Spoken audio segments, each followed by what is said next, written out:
Selamat berjumpa kembali teman-teman. Pada kesempatan kali ini kita akan membahas bagaimana cara memastikan apakah saingan SKB CPNS memiliki sertifikat pendidik atau SIRDIK atau tidak.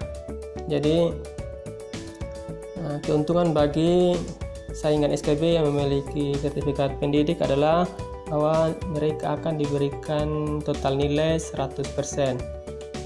Jadi untuk SKB total nilainya 500, maka berapapun nilai yang mereka dapat saat mengerjakan tes SKB, mereka tetap dihargai dengan total poin 500 untuk SKB.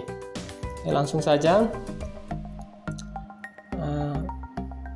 Ini saya contohkan yang pertama menggunakan laptop. Yang kita butuhkan adalah browser terkoneksi internet dan juga nama-nama saingan. Nama-nama saingan yang akan kita cek apakah mereka memiliki sertifikat pendidik atau tidak. Saya contohkan di sini ada data hasil SKD 2019 untuk SMP Negeri 19 Kota Kupang, formasi guru matematika. Dan pada sekolah ini dibutuhkan dua posisi untuk guru, dan yang akan mengikuti SKB ada 6 orang, 2 kali 3 6 orang. Kita akan cek dari ke-6 orang ini siapa-siapa yang memiliki sertifikat pendidik. Oke, langsung saja kita masuk. Cari yang pertama, ketik saja PD Dikti di kolom pencarian. Kita search PD Dikti. Oke, akan muncul pddikti.kemendikbud.go.id, pangkalan data pendidikan tinggi. Kita masuk. Nah, kenapa PD Dikti? Alasannya karena setiap mahasiswa yang memiliki sertifikat pendidik, sertifikat profesi, pasti tercatat karena kuliah di program studi profesi, entah itu profesi guru, profesi kedokteran, profesi nurse, dan sebagainya.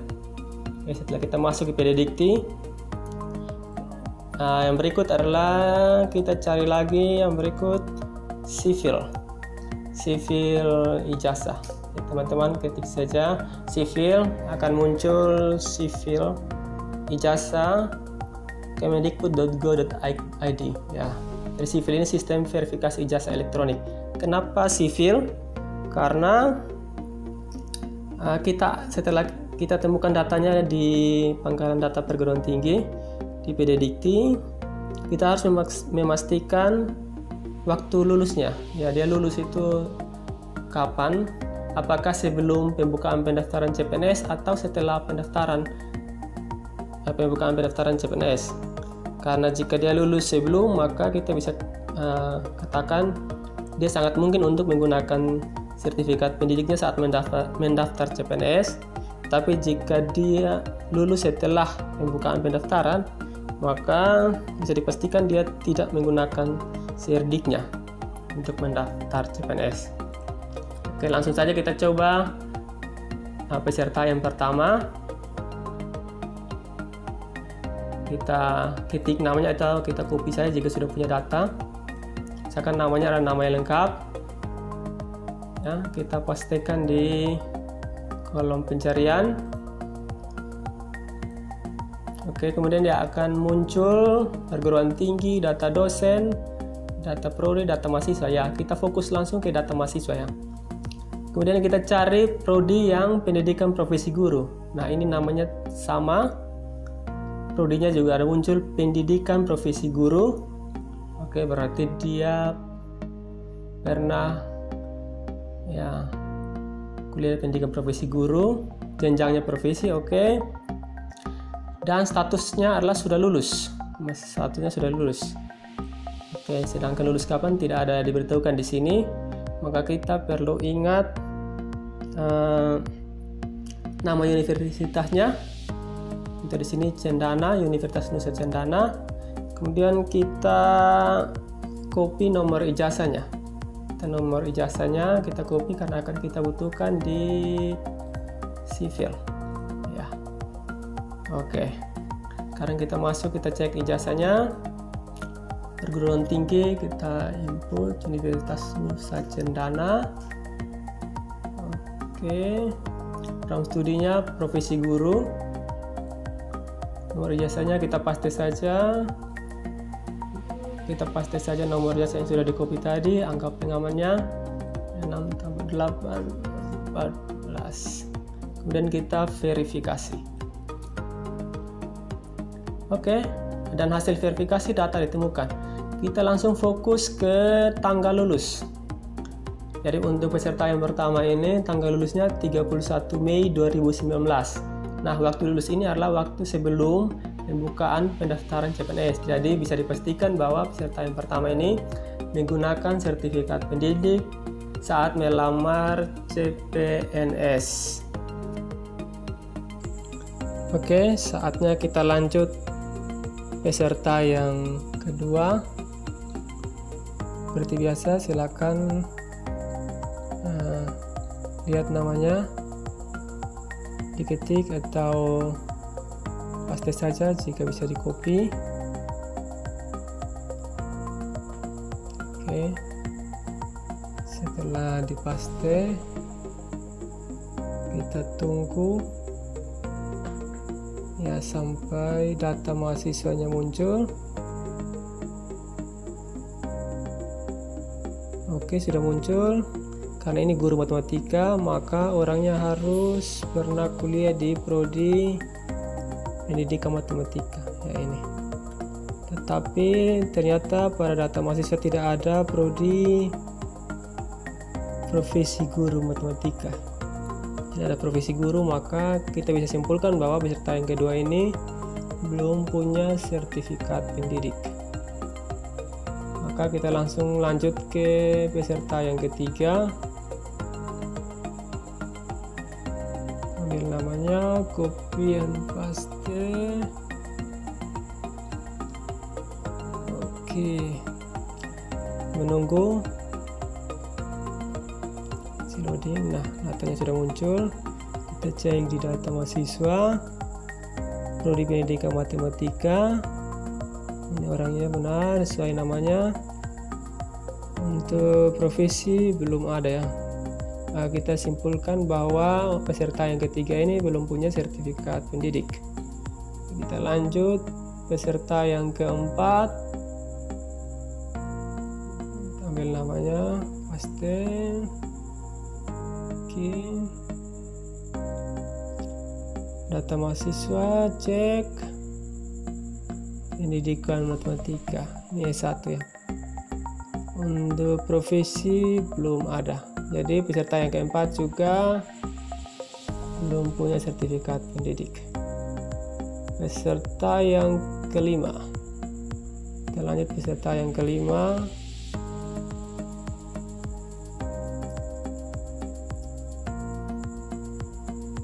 Oke, datanya sudah muncul. Dan ternyata yang kelima ada prodi pendidikan profesi guru. Langsung saja kita buka.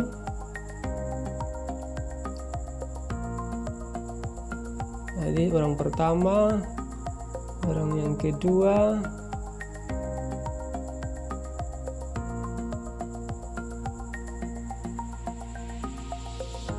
ya, orang kedua juga punya data profesi guru. Oke, status mahasiswa saat ini belum lulus. Jadi dia ini sementara pendidikan atau sudah selesai pendidikan tetapi belum lulus tes akhir. Jadi dia belum memiliki sertifikat pendidik. Maka peserta yang kelima ini belum punya sertifikat pendidik, belum punya sertifikat. Oke, kita lanjut ke peserta yang keenam. Nah, pada peserta yang keenam ini kita akan coba browsing menggunakan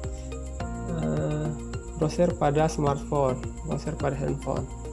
Ya, supaya teman-teman langsung lihat saja bagaimana caranya mencari data menggunakan handphone.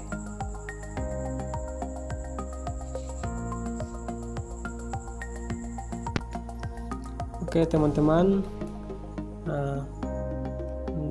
ngecek peserta yang ke-6. Kali ini kita menggunakan smartphone. Nah, saya ingin tunjukkan bagaimana cara cek menggunakan smartphone. Langsung saja kita copy nama yang ingin kita cek, kemudian kita lanjut buka browser. Tahap yang pertama PDDikti ya, PDDikti kita buka terlebih dahulu PDDikti. Oke, kemudian namanya kita ketik atau kita pastikan saja ke kolom pencarian. Fokus kita adalah data mahasiswa. Kita tunggu. Ini lama pencarian sangat tergantung pada kecepatan internet teman-teman. Oke, data mahasiswa masih muat, dan yang ke-6 ternyata ada pendidikan ya, prodi pendidikan profesi guru. Kita buka. Oke, masih memuat ya, perguruan tingginya Universitas Nusa Cendana, program studinya pendidikan profesi guru, jenjang profesi ya, perguruan tingginya ketingkat Universitas Nusa Cendana. Kemudian status mahasiswanya sudah lulus, maka kita lanjut ke sivil. Jangan lupa copy nomor ijazah. Oke, tab baru kita buka sivil ijazah.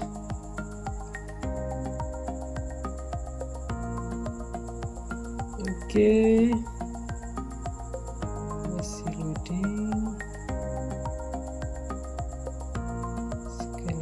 sivil ijazah.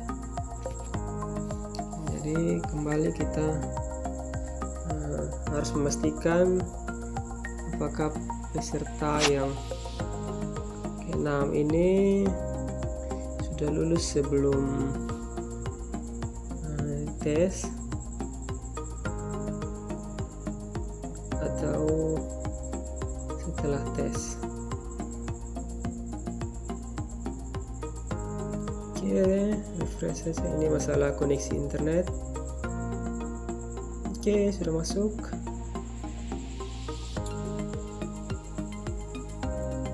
Oke.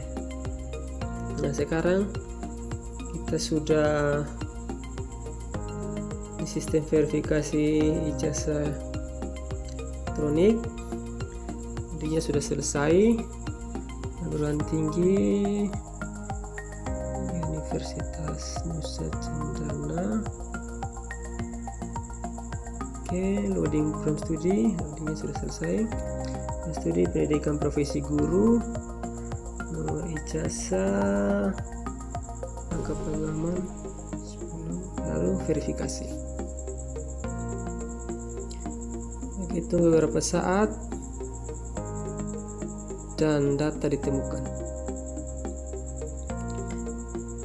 Oke, orangnya lulus